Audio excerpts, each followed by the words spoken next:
The CFL Gambling Podcast Week 14 preview picks and DFS episode on the Sports Gambling Podcast Network is brought to you by Underdog Fantasy. Underdog's got a brand new offer for new customers. Play just $5 and get $50 in bonus funds when you sign up with our promo code. That is TCE SGPN. And yes, they do have CFL action. So get on over there and remember, as always, to let it ride. This is Jerry Glanville, and you're listening to SGPN. Let it ride, brother.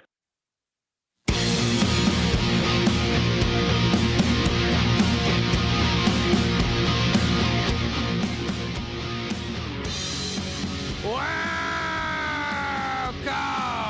to the CFL Gambling Podcast Week 14 edition. Oh, we are the home of the huge Tits Parlay. We are the home of the huge Tits Parlay. Yeah.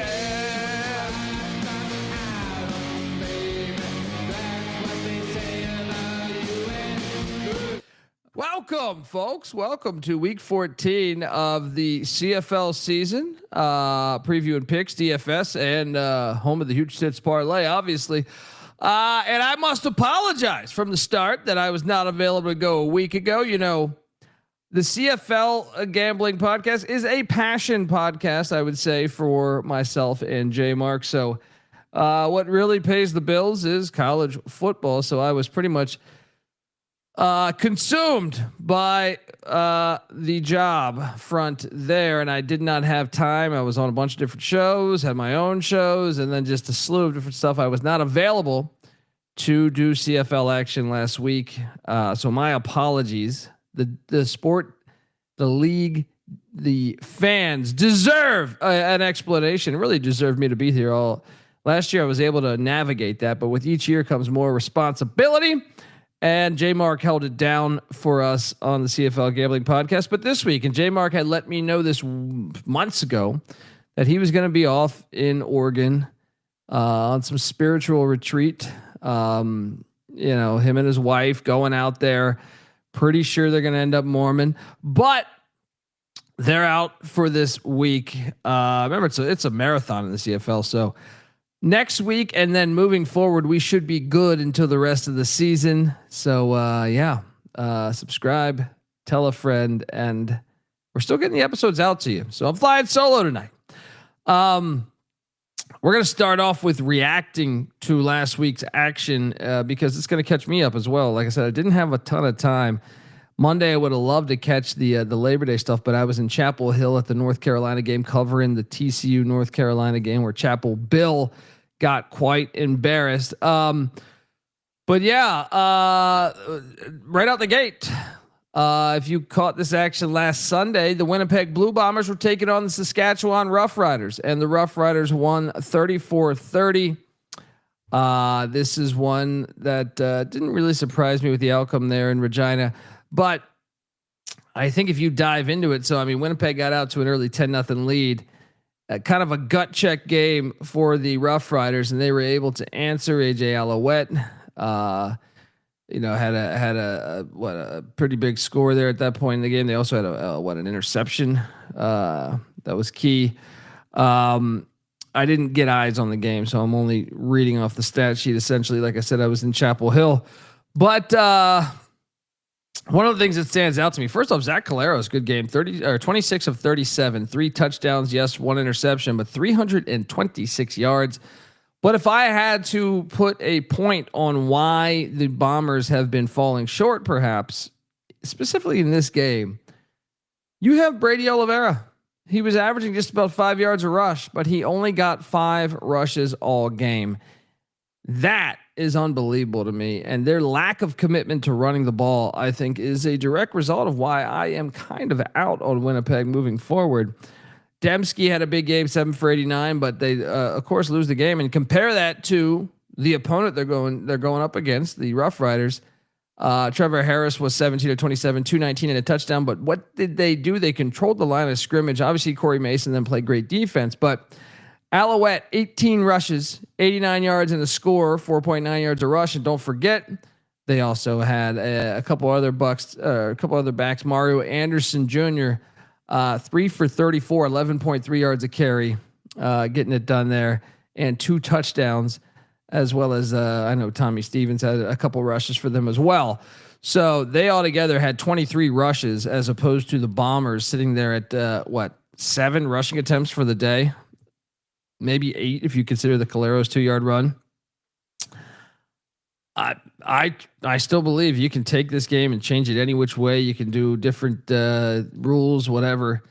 This is a game that's still, to me, establishing the line of scrimmage offensively and defensively is still the blueprint to winning games, no matter what version of football you are watching. So the Roughriders continue to be fantastic as they get that win. And then let's get to the Labor Day action. Remember, there was only 3 games a week ago, but the Argos kept their playoff chances alive by taking down the Ticats 35-33. A bunch of field goals to start things off. We had a big, 4 or 5 field goals. We had a block punt for a touchdown. My type of game right there. It's a shame I missed it, but Argos doing what they got to do to survive. And the Ticats, who we have a future on, me and Jmark, looking a little iffy now. With what they've lost a few in a row now, I feel like, right? 3 in a row.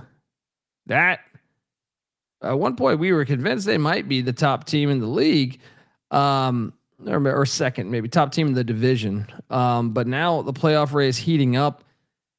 You dive into the stats of this game. Arbuckle threw for 352, 3 touchdowns, 0 interceptions. They were able to get the ground game growing with Spencer Brown, 10 rushes, 90 yards, 9 yards a carry there.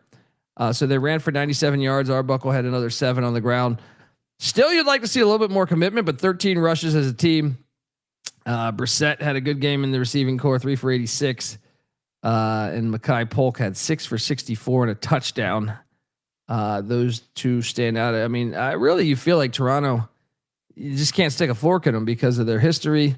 Dinwiddie as a head coach. I know Jmark has his issues with them, but how about Bo-Levi Mitchell throwing for 405 yards, 3 touchdowns and interception, but in a losing effort. And I can't help but emphasize this yet again. Greg Bell, 7 rushes, 24 yards. Dolgala had 1 rush for 1 yard. So 25 yards as a team on the ground, just 8 rushes. And it's a very similar story to me to what Winnipeg was doing. The team that cannot establish the line of scrimmage in a way is the team that loses the game. Smith and Lawler had gigantic games receiving. Smith 7 for 171, Lawler 9 for 123 and 2 scores. Pretty unbelievable there that you put up those stats and you lose. But shout out to the Argos for getting it done. And then the team we are all counting on, well, at least myself and a few others. The Stamps 28, the Eskimos 7. Yes, I do have the 35-1 ticket for the Stamps that we're hoping to cash. And they just got after it all game. Dominic Rhymes early in the game, touchdown, and they never looked back from there. Never trailed a second of this game. You dive into the stats, and Fajardo was 21 of 33, 255, but no touchdowns, no interceptions. They were able to run the ball, and I guess this would kind of be the outlier as far as my theory on this, but 48 yards on the ground for Rankin. Leak had 2 yards as well, so 50 yards from your running backs. That's not amazing, but Fajardo did have 44 on the ground. Snyder had another 5, so altogether, they were I think 99 yards on the ground. So there's that.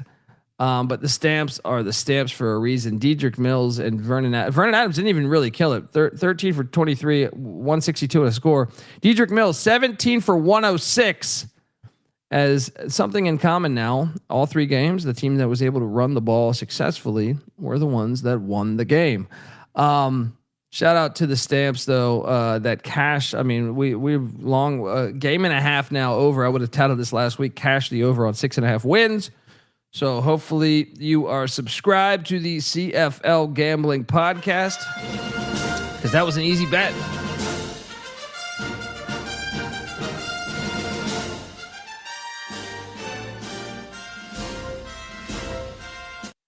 And yeah. All right. So I've rattled that off. You're probably wondering who the hell you're listening to, and I forgot to do that. But you are listening to the CFL Gambling Podcast. My name is Colby Swinging Dant, Dan, aka Pick Dundee. That's not a pick. This is a pick.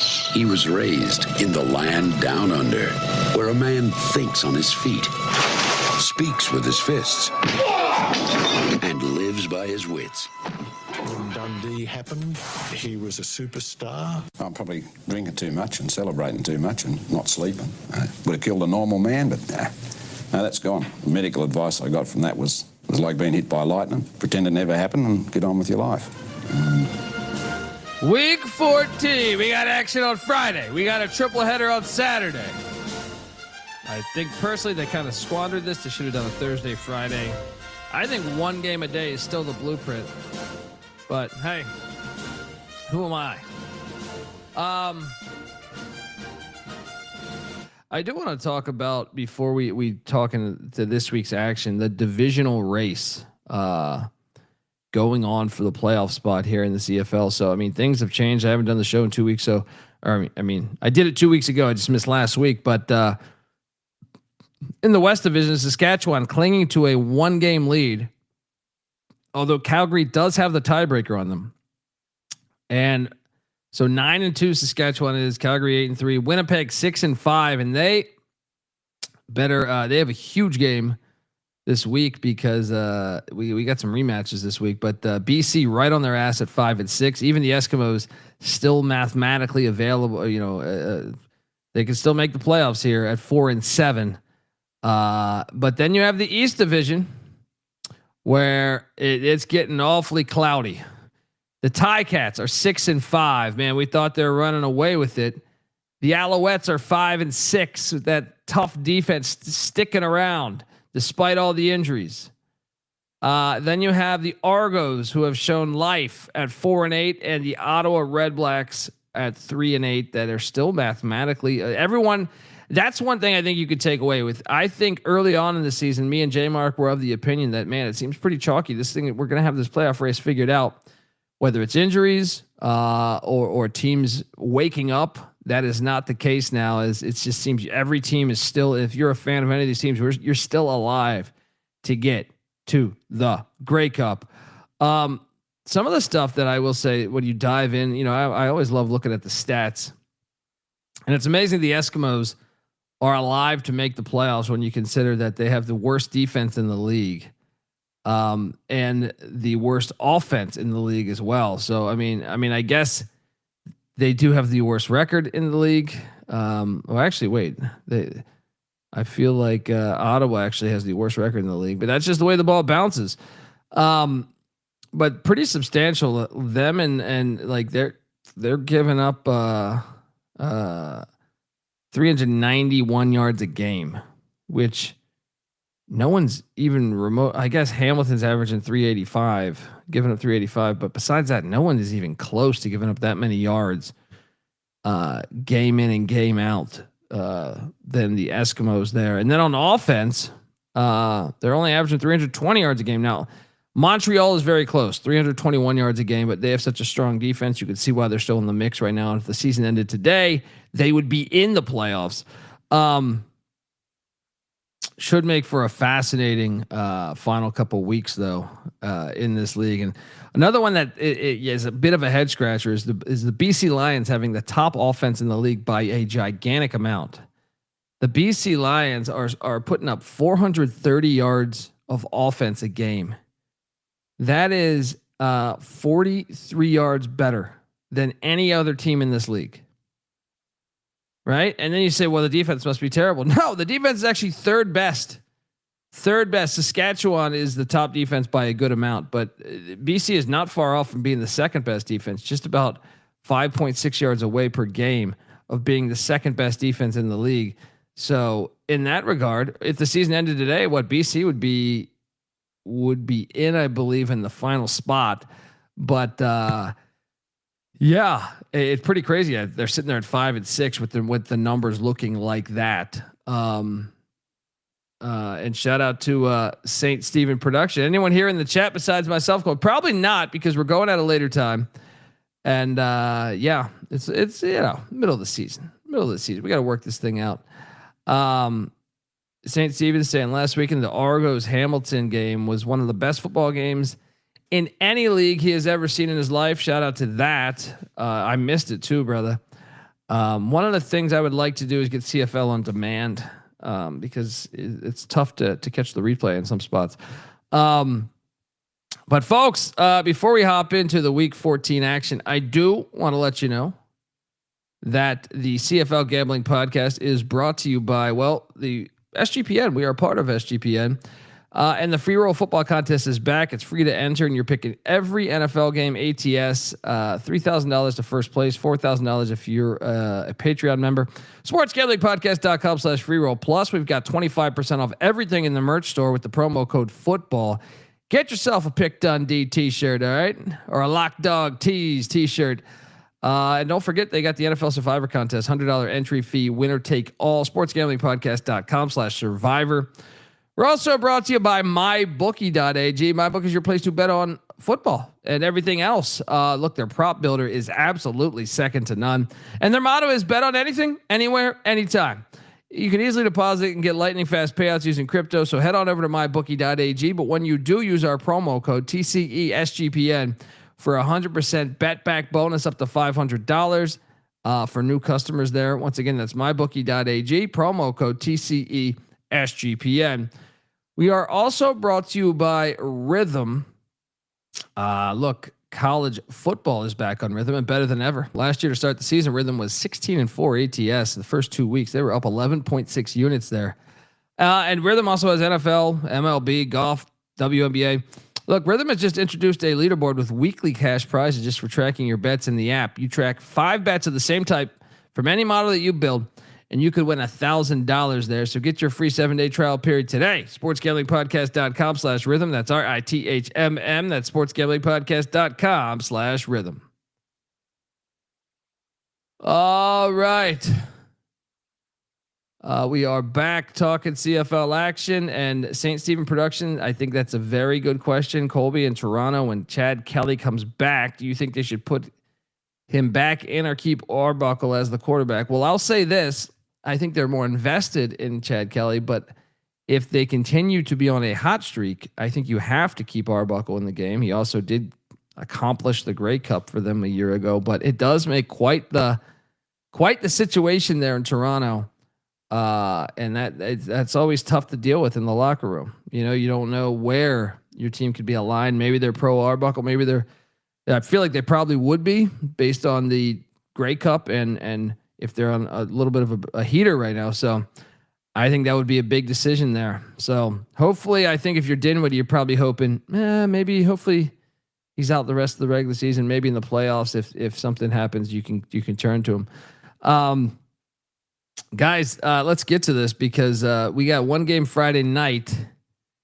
And let's hop over youtube.com/CFL Gambling Podcast.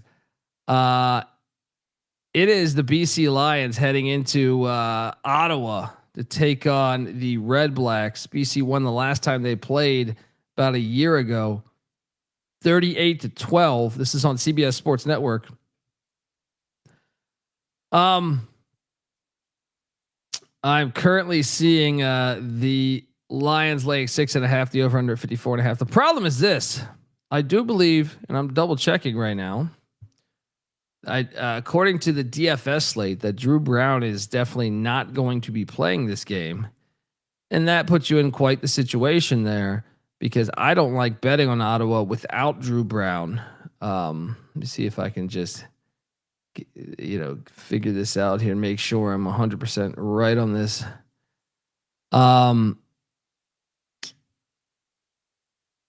Where are we at here? Yeah. I think he is going to be out. I have not seen something 100% official on that, but something to note though, I think he is going to be out of this game according to the DFS front. And that'll change everything. So I think you got to lay the 6.5. Another thing is, I feel like if you're sitting there saying, well, BC's BC is scratching for their playoff lives here. So it is absolutely a gigantic game that BC does not fuck this up. Yeah, I mean, I think the fact that BC has just gave up 52 the last time they played. You know, they had the off week, and now they got to get back on it because they see the whole league. Like I said, you see the teams at the bottom kind of rising up within the whole league. So kind of a huge game, really, for both teams. Should be a great Friday night game. But I will lay the 6.5 with BC unless Drew Brown is playing. If you get news Drew Brown's playing, then I will load up on Ottawa plus the 6.5. But I don't think he is going to be available. The over under at 54.5. I tend to think the over would be the play here. But yeah, there we go on Friday night. That should be a good one. Then Saturday, triple header going on. The Hamilton Ticats heading to Quebec to take on the Montreal Alouettes. This is an interesting one because they played last mid-June, I think it was, late June. Hamilton won 35-17, but these Alouettes just don't go away. I feel like they've lost a few in a row now, but I just feel like they have gotten a little bit better since that news with the injury front. And I remember when the Roughriders bodied them, I think it was 35-6 or something. They've gotten better. They probably should have beat the Eskimos a couple weeks back. And they obviously can benefit from the week off as well. But this is a gigantic fucking game. I tend to think Hamilton is the desperate play here because they have losing their loss. They look like they were going to walk away with the East Division. They're laying 3, the over under at 51.5. I'm going to lay the 3. They got to figure it out here. I'm going to lay the 3. I'm going to stay chalky here. And lay the 3. As far as the total goes, I tend to think the over is the play again. I know Montreal's defense is solid, but I tend to think the over is the play again. Next up on Saturday is the Roughriders heading into, that's not in Quebec, that is in Winnipeg, Manitoba there. The Roughriders Bombers, obviously this is a rematch from a game 1 week ago. Yes. Where Saskatchewan was able to get it done 34-30. And this one, Winnipeg 6-5. BC's 1 game back. Eskimos are 2 games back. So this one is catastrophic, I would say, for these Bombers who just seem to be, the veteran team in this league that's trying to cling on to their core. See if they can make one more run to the Grey Cup. This is one where I am going to jump on this. I think it's tough when you play a team twice back-to-back weeks. I know that Calgary's kind of been an example of that not mattering, but the line even tells you Winnipeg -1.5. They got to commit to the run a little bit more in this game. So I will lay the 1.5 with these Bombers. I will also take the under 51.5 as Collaros did for over 300 last week, but I think Saskatchewan on the road could have their issues offensively. So yeah, I think the point of emphasis for Winnipeg here is control the ground a little bit better. Just the stronger commitment to the ground attack, I think, and take good care of the ball, and you should be able to get out of here. You should have that edge on you too. You lost the way you lost a week ago. So that edge should be, hey, we could beat these fucking guys. So yeah, I think that's the play there. And also give me the under. And then the finale for Saturday night. The Stamps are heading to Alberta to take on the Edmonton Eskimos. This is another rematch from a week ago. The Stamps absolutely beat the hell out of them. They're now laying 6, and they have disproved this theory of back-to-back games against the same opponents. But still, the over-under, by the way, 50.5. Oh, man. I think the best play on the board is the over 50.5 personally, because I can't see. I think the Eskimos will score more than 6 or 7 points or whatever this week. And Calgary, Calgary's offense has been able to get some points. So I think the over is probably the best play on the board. I'll take a shot on these Eskimos +6. Don't love this one ATS, but I think the over is the best play you can do on the board here. But look, Calgary has reasons to play. They want to get that 1 seed. They want to lock things up.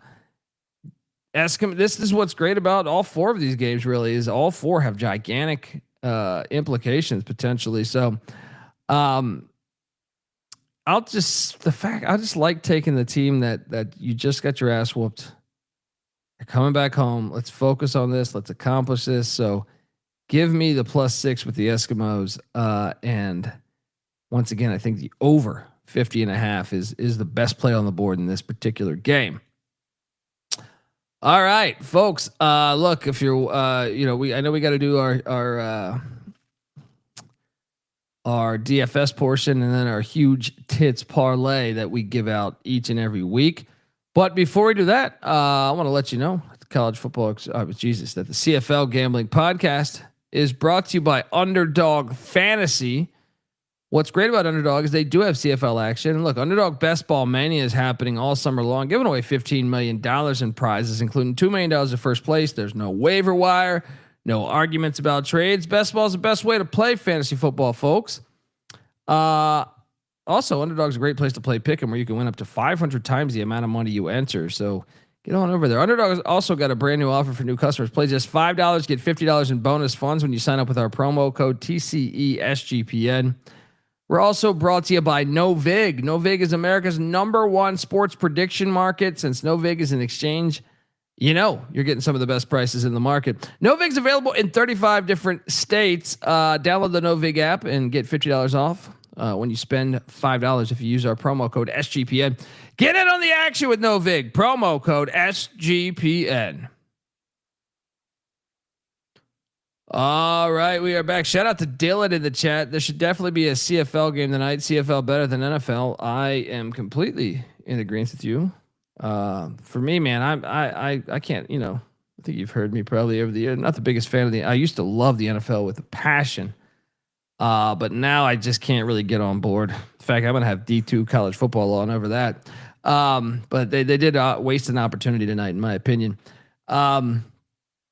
Well, look, this is the home of the huge tits parlay. So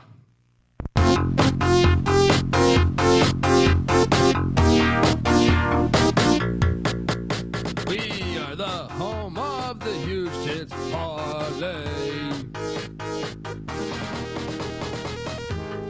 Huge tits. Huge tits. Huge tits parlays, cash, yeah.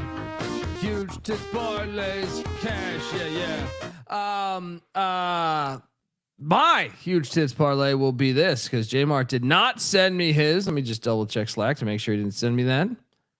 No, he did not. Of course, he's in his retreat in Oregon. Mine is loaded up and ready to go. All right, we are going BC -108. Or, I'm sorry, -6.5 at -108. We are going Ticats.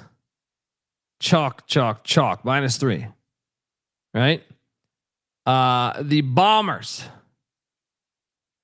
-1.5 there. These are all 108, by the way. And then the over on 50.5. 50.5 there.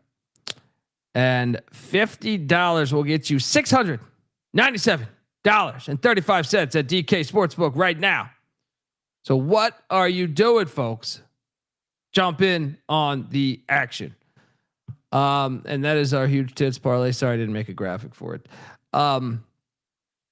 Let's get to the DFS front of this, because I think there is some value out there. And I did actually I know I didn't give you guys a lineup last week because I wasn't here, but I did make about $25, I think it was, last week in CFL DFS. Let's go back to that because I think there's opportunity here. At the quarterback spot, what sucks is I had Arbuckle, and that was just a gravy train with biscuit wheels last week. But here's the question I asked myself coming into this week. I was like, do you want to go with VA, Vernon Adams on the road? You can you can prove a point. against Edmonton? Or are you just going to go with Collaros to throw for another 300 or something? And I decided on that. Zach Collaros threw for over 300 a week ago. You're playing the same defense. Maybe it could be some, I'm sure there'll be some different wrinkles, but you're at home kind of in a desperate spot. So at 9,700, I loaded up Zach Collaros at the quarterback spot as they take on the league's top rated defense. At the running back spot, I went right back to Dedrick Mills. The Eskimos, I don't think are a very physical team. Mills had over 100 a week ago. I expect him to get maybe even a bigger dosage with the fact they're on the road. So at 8,400, Dedrick Mills was my running back, and he is my only running back, by the way. FYI, I just think that the league has a problem with a lack of commitment to running the ball, so you don't want to roster multiple running backs. At the receiver spot, though, I did go. My top price guy is Justin McInnis for BC. I think he's got a really nice rapport going with Rourke. He's 8K. You do pay up for him, but it makes sense. He's had some monster games this season as well. Then you have, to me, Damian Alfred at 6,100 for Calgary. Now that everyone seems to be healthy again, I think this is probably the fact they're hitting the road too. I think they might be in a position. I know I just said they might run the ball more, but you never know. If you get down early, you might have to pass the ball. So on the road's completely different than at home. But Damian Alfred, remember earlier in the season, had some fire games for me with that chemistry he has with VA. I know. Like if you look at his, game by game production, it's been a little weak really since really like mid-July. I know he was dinged up, but yeah, I think maybe this is where they start to click again for the former Syracuse Orangemen. Besides that, I went with, I told you already, I went with 4 wideouts. And the big one to me here is you don't have that much money, so you can't go the top receivers, especially now that some of the slots are injured that I like to use that could potentially rack up extra catches, maybe not a ton of yards, but like Stearns with Winnipeg, he's out. A few other guys out that I think have been guys I've relied on before. But I'm going to go with Julian Grant there. Julian Grant for the Eskimos there. This is a guy that has kind of been all over the place. Obviously, we know he's not their top target, but he gets a good chunk of targets. 5 last week. Now he only caught 1, but he got 5 targets. And you look back on August 15th, got 6 targets, caught 4, had 8 targets the game before that at Montreal. Had 5 catches there and 2 touchdowns. So I think with the amount of targets he's getting, I feel pretty solid that he put up some numbers there. So that is the play there. And then in the final one, I'm just going to go to the offense I trust right now that's thriving, and that is the BC Lions.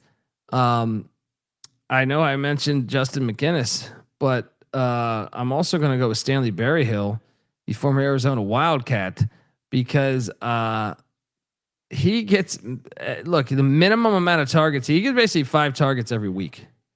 So look, I know they only did 3 for 30 the week before, or last week, or last time they played, but he's had some big games. So, and he's had 2 touchdowns over the last 4 weeks. So I will load up on Stanley Berryhill at 7,400 as my final wideout. And then I even have, see if I want to change this. So I have some extra money sitting there. Yeah, I am going to go with the BC Lions at 3,900. I left $500 on the table as my defense. Obviously, if there's no Drew Brown, I don't want, or I want to load up on the defense that is facing Dustin Come. So yeah, there we go. That is our DFS portion, folks. I did all of this in 35 minutes without Jmark. Holy shit. Shout out to the chat. Calgary versus Edmonton. St. Stephen's Productions taking the 6.5 with Edmonton. Yeah, me too. I think that's the angle there. But the over, I think, is the best play there. But that is the DFS portion. And remember, next week, and I think all the weeks moving forward, me and Jmark will be here. So apologies for the back-to-back solo shows, but we're still getting you the content, still getting you the rosters. We are the CFL Gambling Podcast. It always gets a little tricky this week, the 2-week stretch, because you're doing so many other shows. Jmark covers that boring ass National Football League. So he's got to be doing that. He's got shit he's doing. He's trying mushrooms out in fucking Oregon in the goddamn wilderness. Like he's goddamn in Goonies, right? He's looking for Chester Copperpot. And then, yeah, I cover college football. So it makes it this week or two is always a little tricky. Apologies. But, yeah, folks, give us a follow on Twitter at CFL Gambling Pod. Also youtube.com/at CFL Gambling Pod. And we are the home of the huge Tits Parlay. It's going to cash this week. Hit us up on Twitter because we're going to be watching these games. So buckle up. Failed opportunity by the CFL, by the way, not to do a game tonight or Sunday night. Come on. But yes, my name is Colby Swinging Database Dan. I am on Twitter at the Colby D. And once again, CFL Gambling Pod on Twitter at CFL Gambling Pod. Till next time, folks, I appreciate everyone tuning in and looking forward to getting it back to our regular show next week. But enjoy the action because this has potential to be, I think, one of the crazier. The way it's aligning right now, it seems like everyone's alive. We might have a great end of the regular season, like never, or at least not like never before, but in a while, it hasn't been this dramatic potentially. So load up. Let's go. Till next time, folks. This is the CFL Gambling Podcast, Week 14 preview, picks, DFS. You better start thinking about yours. And we out of here. Run and shoot. We can really run and shoot.